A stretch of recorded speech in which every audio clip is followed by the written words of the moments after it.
Welcome back to Beyond Motherhood, my darling humans, everyone tuning in.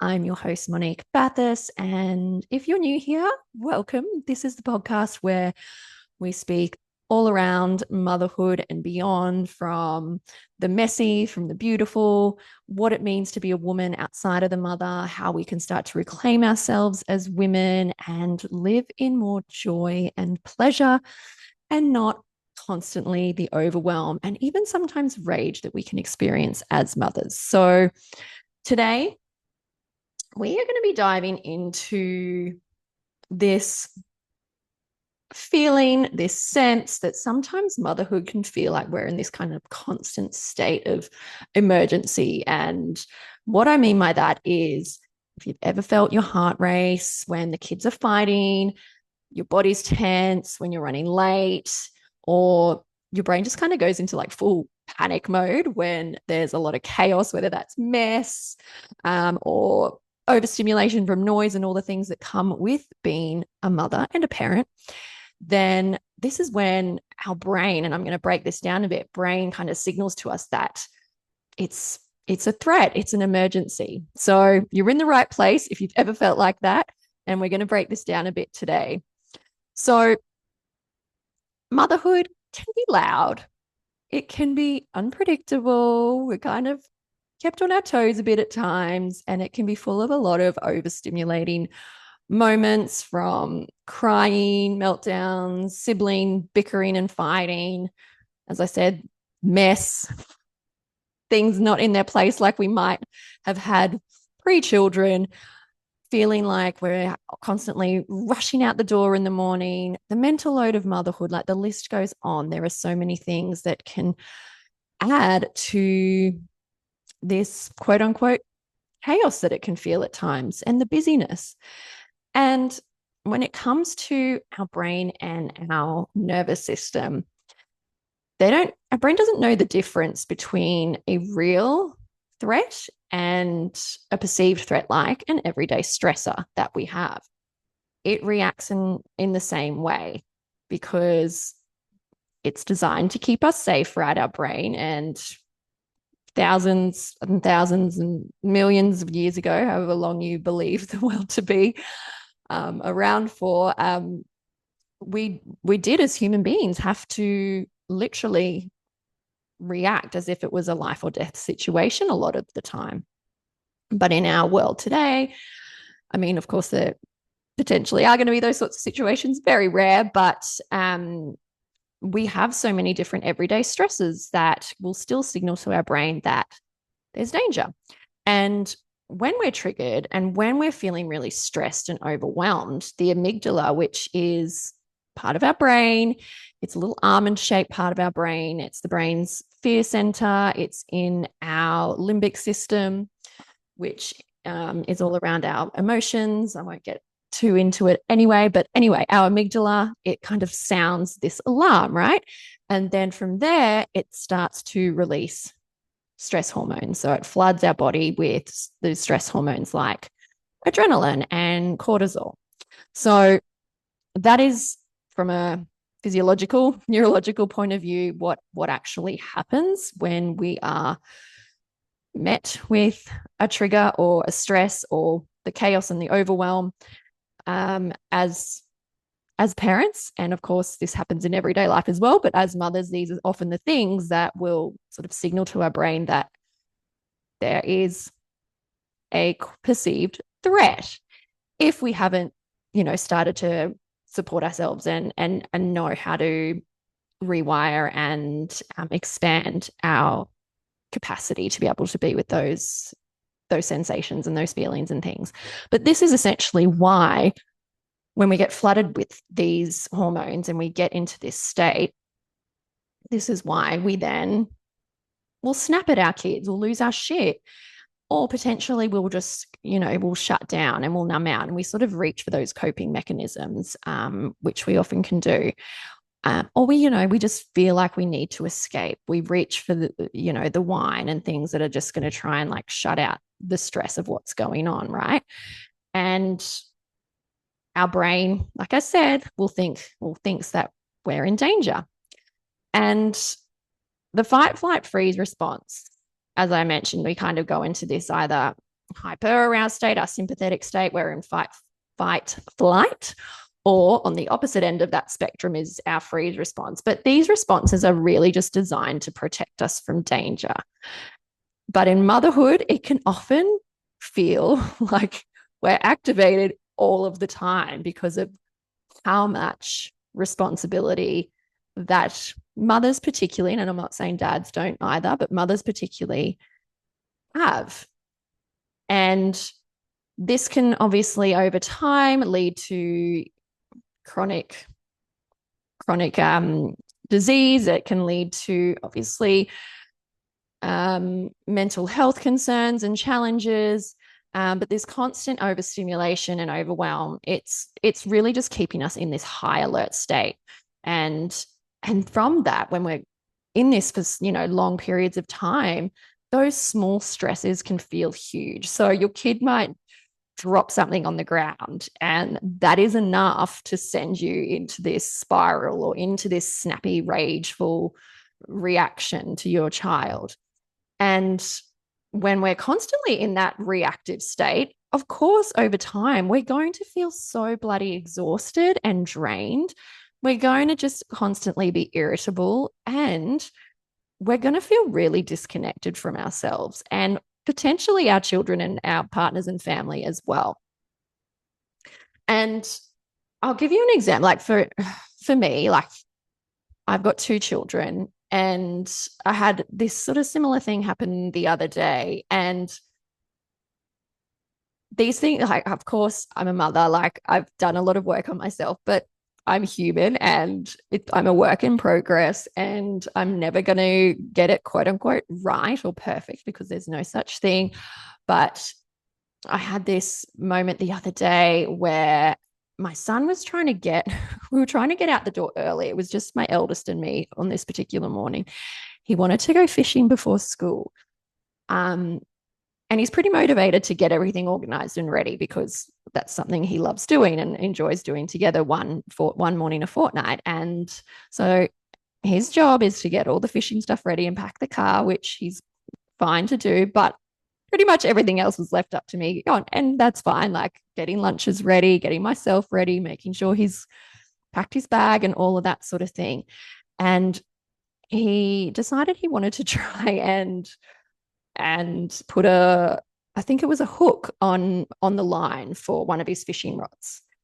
And I could tell he was getting a bit frustrated with it and couldn't do it. And then he asked me for help. And at that point in time, I was making his lunch, and I just said to him, I can't do that right now. Like, we can do it when either once I'm finished or when we get to the creek where we were going. And he didn't like that response.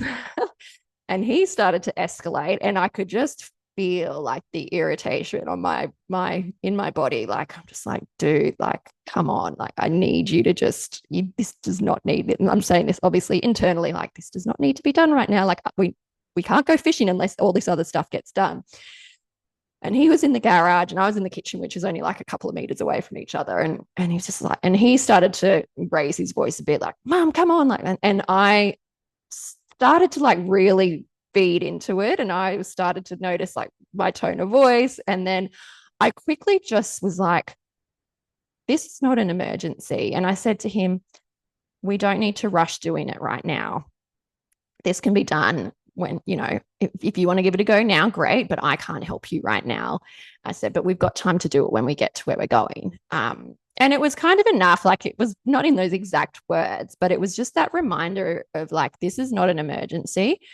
And we had time. Like, I mean, obviously sometimes you do feel stretched for time, but in this moment, in this example, and I even said, like, this isn't an emergency, like, we don't need to rush.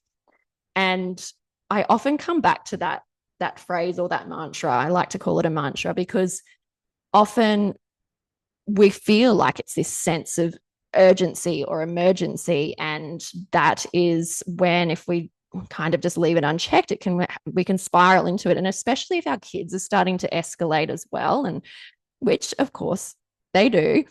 If we escalate, it's just often like this escalation, and they escalate, and it just ends up simmering over and everyone's just exploding, right? But I love this mantra because it is just such a beautiful reminder, and it can be such a great disruptor in the moment of, oh, like, just let me just check in now. Like, this is an emergency. Like, I don't need to buy into what's going on in that moment in particular, or I don't need like the mess in the room. Like, I am not being chased by a tiger. Like, I am not going to die in this moment from some mess on the ground, from needing to be somewhere by a particular time. If what is the worst case scenario if I'm like 5 minutes late? And it can be enough just to get our thinking brain back online, because what happens when we start to go into become dysregulated and we go into fight, flight, or even freeze, our prefrontal cortex, which is the front part of our brain, and it's all to do with decision making and some of those higher cognitive functions and thinking brain, that's often what it's referred to, it temporarily goes offline. So when we can have something that's kind of a bit of a disruptor, like, this is not an emergency, this is not an emergency, and just say it to yourself, say it out loud. Like, I say it to my kids often, and it's just as much of a reminder to them as it is for me. And like I said, it can be enough to disrupt that pattern of spiraling into reactivity and allow your thinking brain to come back online to actually then reason and make good decisions and to start to regulate yourself in a way. And yeah, it interrupts this stress cycle, and it can be a really great signal to our brain. Hey, I'm safe. I am safe. Like, this is not a life or death situation. I I do not need to like react in this moment. So I have put together this mantra over on my Instagram where I sing it, because singing is so much more potent and powerful than just saying something, because, well, there's lots of reasons. And if you've been around for a while, you would have heard me explain it before. But because music is, and mantras, particularly when they're short, they're repetitive, they are predictable, which is what our brain loves, and it soothes our brain and our nervous system. When we add music to it and have a melody, it can actually help us to not only have an emotional connection to it, but it can actually help us to remember it as well. So then when we're in that moment, we are more likely, or in that moment, when I say in that moment, in that stress stress moment or triggered, we're more likely going to be able to access that mantra, or when we're in that state, because it's it's it's easier to recall, and especially when we practice it outside or listen to it outside of when we're in a more settled state. And so I will put that link in the show notes as to how you can, well, that mantra, and if you want to listen to it, if you want to sing it yourself on repeat. And of course, when we repeat it, obviously over and over again, it's sort of reinforcing that as well. So there are obviously so many other practical ways that we can remind ourselves, come back to safety, like remind ourselves that we're not in an emergency. And slow, deep breaths when we are increasing our exhalation can be a great way. This activates our parasympathetic nervous system. Perhaps there's grounding techniques that you resonate with, like just physically feeling your body, like my feet are on the floor, or feeling your sit bones on the chair that you're in, or placing a hand on your heart. Like, that can be really soothing and grounding. And I sometimes will just like rub my heart as well, rub my heart space. Doing forms of movement, swaying can be really soothing for our nervous system. When you think of when you sway or rock a baby, like how that can be really soothing for them. Similar as adults, we also benefit from that.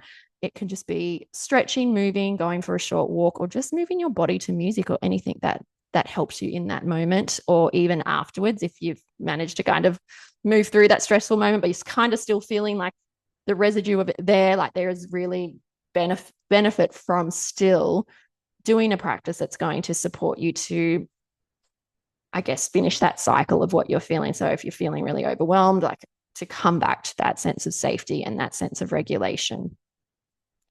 So I'll leave it at that for today. And I just want to just remind you, like, just give yourself grace. Motherhood will always have chaotic moments. We're in different stages and seasons as mothers and as our kids grow, but you don't have to live in survival mode. There are ways that you can support yourself. There are people that can support you. And every time, I just invite you to use this mantra and see how you go, whether you do sing it or chant it in your head, or whether you do just say it, like there is still benefit from it. And every time you come back to it, you're starting to rewire your brain to feel safer, to feel more calm and more in control in those moments. So just give it a try this week. When you feel overwhelmed, pause and say or sing out loud or in your head, this is not an emergency. And just notice how your body responds from there. So, as always, give this episode a review, a rating, and if it resonated with you, share it with another mama who needs this reminder as well.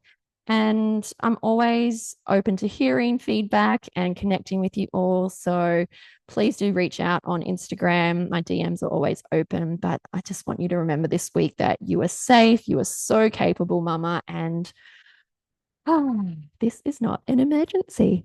Take care, and I will see you next week.